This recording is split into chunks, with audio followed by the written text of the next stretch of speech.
Pourquoi certains poissons vivent-ils dans l'eau salée et d'autres dans l'eau douce? Et que se passerait-il si on échangeait leurs habitats? Pourraient-ils vraiment survivre? Mais avant de commencer, n'oubliez pas de vous abonner à la chaîne et d'activer la cloche pour ne rien rater de nos prochaines vidéos.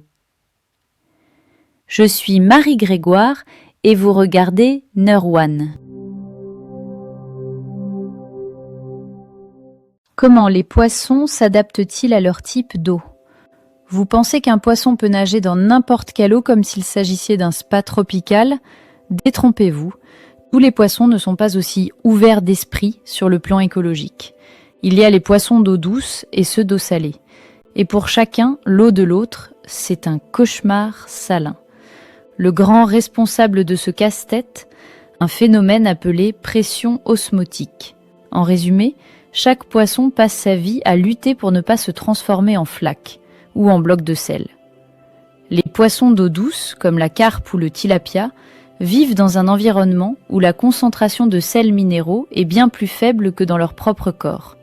Résultat, leur organisme absorbe l'eau comme une éponge. Pour éviter d'exploser d'hydratation, ils doivent en éliminer une grande quantité via les reins, tout en gardant précieusement leurs sels minéraux. À l'inverse, les poissons d'eau salée comme le thon ou même Nemo nagent dans une mer si riche en sel que leur corps perd de l'eau en permanence, comme s'ils marchaient dans un désert liquide.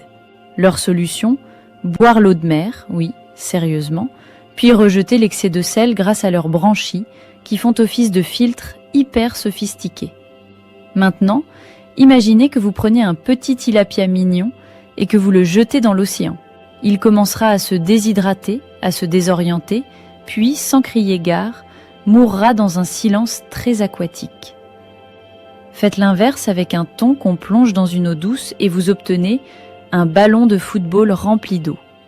Trop d'eau entre trop vite, les cellules éclatent, et là aussi, fin tragique. Conclusion, chaque espèce de poisson est conçue, ou devrions-nous dire programmée biologiquement, pour un seul type d'environnement. Vouloir inverser leur milieu, c'est comme demander à un humain de respirer sous l'eau ou à un chameau de vivre sur une banquise. Si vous envoyez Nemo dans la Seine, il ne reviendra pas. Peut-on entraîner un poisson à changer d'eau?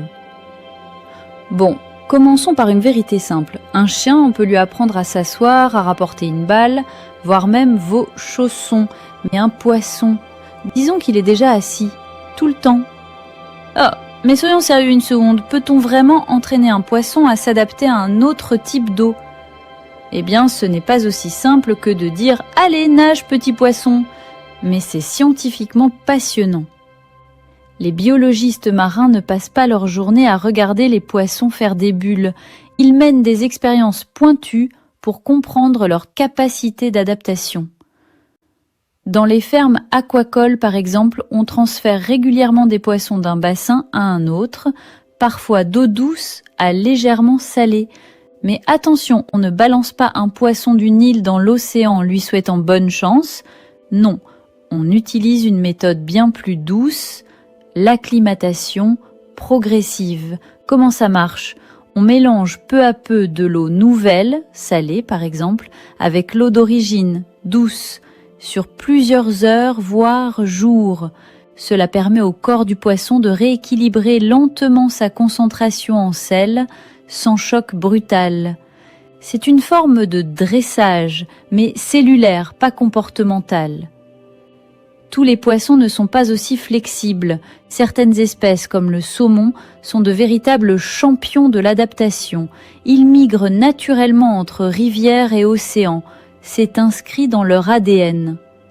D'autres, comme le tilapia ou la dorade, sont beaucoup plus fragiles. Chez eux, un simple changement de salinité peut être fatal. Et c'est là que la génétique entre en jeu. Les scientifiques travaillent à créer des poissons hybrides, génétiquement modifiés pour mieux tolérer les variations de salinité, de température ou même pour grandir plus vite. Une sorte de super poisson élevé pour survivre dans des environnements extrêmes. Alors, Verra-t-on un jour un poisson qui nage joyeusement dans le Nil, la Méditerranée et votre baignoire? Peut-être pas demain, mais la science avance dans ce sens.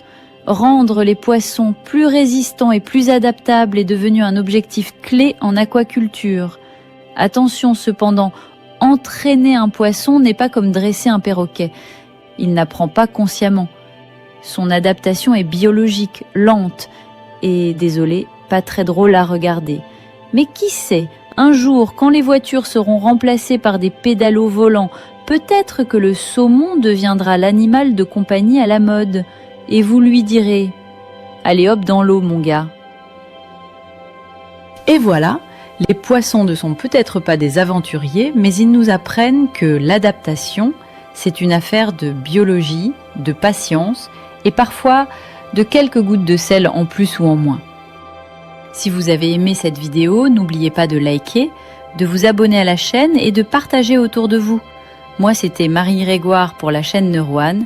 Prenez soin de vous et à très bientôt pour une nouvelle plongée dans le monde fascinant de la science. À la prochaine!